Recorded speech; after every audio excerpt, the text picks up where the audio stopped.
December 29, 1976. We are starting the 1976 recording a little early this year because of the uncertainty of what New Year's Eve may be like, and because of the group that may be here.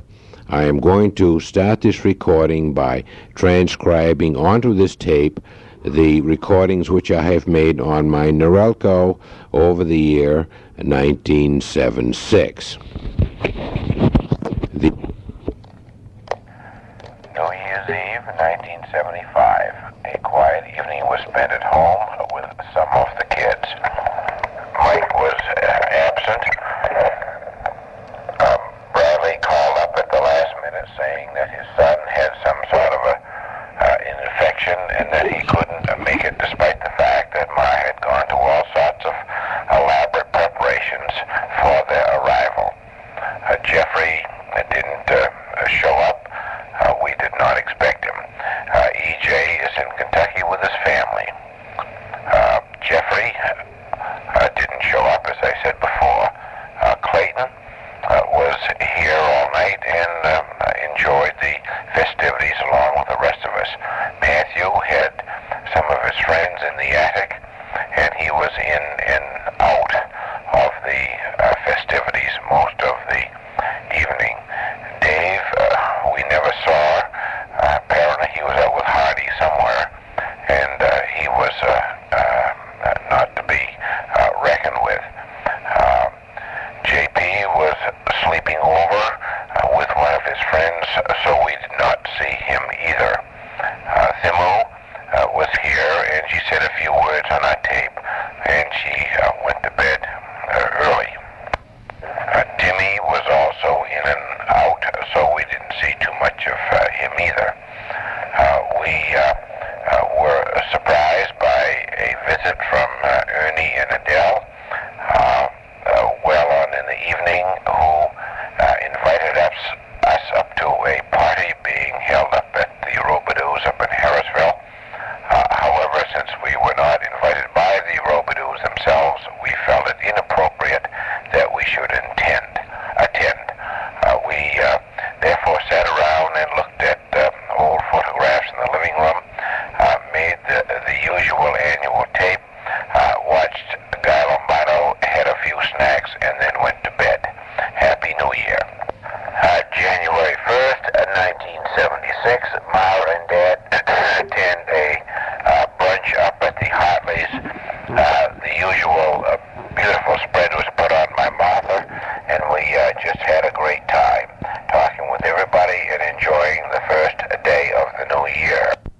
The first was almost spring-like in temperature, a beautifully clear, warm day. The second and third weeks in January were unusually cold, with many successive days of zero temperatures or below. On January 27th, the temperature went to 58 degrees, accompanied by heavy rains, resulting in a lot of local flooding in the usual spots. The ground was frozen, and the melting snows and heavy rains just had no place to go. There was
degrees. These are the hottest April days in the history of the Weather Bureau. April 20, the temperature today hit 86, and for the fifth day in a row, Weather Bureau records are broken.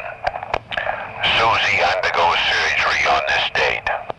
May 13, Dad has a close call this morning when, while driving down Route 146, the Porsche underwent a failure of the latch on the front hood. The front hood flew up over the windshield, almost completely obscuring his vision. Only by very clever driving was he able to maneuver the car into the breakdown lane and bring the car to a successful stop without any potentially disastrous results. He closed the hood and then proceeded to change his underwear. June 10, Timmy graduates from Burrillville High School. June 18, Ma's car gets a smashed window when Matt has it in at the Providence bus stop tonight. June 20, Father's Day. The family is invited up to Bradley's, and the whole gang has a great time at a cookout up there today. June 26, Ma, Kimberly, and Dad bring JP up to Northfield. We spend the Saturday night at Northfield Inn and drop JP off at Northfield Summer School this morning. June the 28th, Kimberly Smith's big bat wins the girls' baseball championship title in extra innings when she drives in the winning run to win the game 3-2. Kimberly winds up the series with 21 home runs. July the 1st, Ma and Dad are guests upon the Boyer's boat as we cruise along Narragansett Bay and into Newport Harbor to view the tall ships that are now at anchorage there. Unfortunately, we could not see the ships under full sail. However, never have we witnessed such a crowd of people and an armada of boats all gathered together in one place at one time.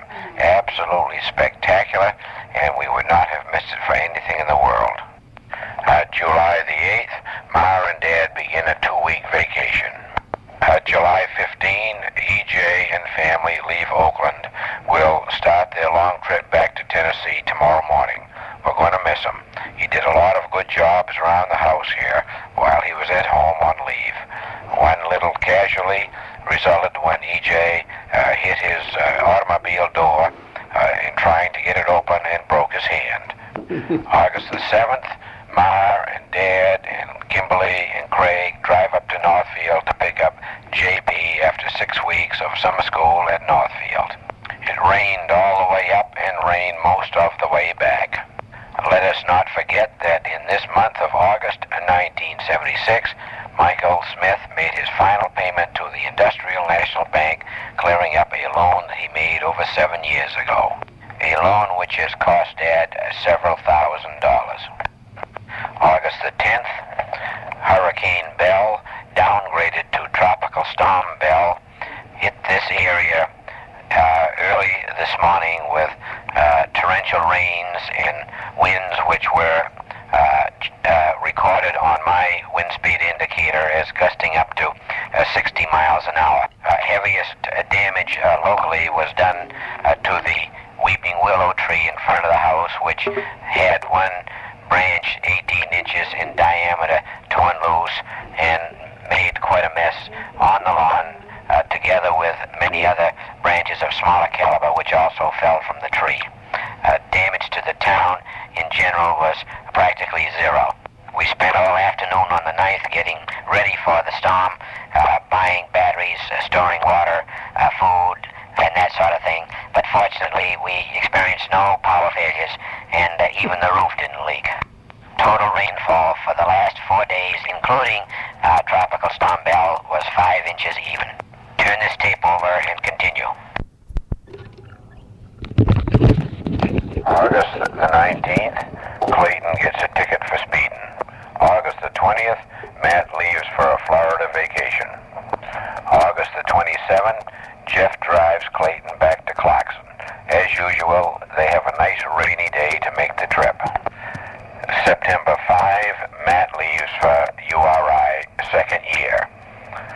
September 6, big old Timmy leaves for URI, first year. The home population has now been reduced to 3 kids, 2 dogs, Ma and Dad.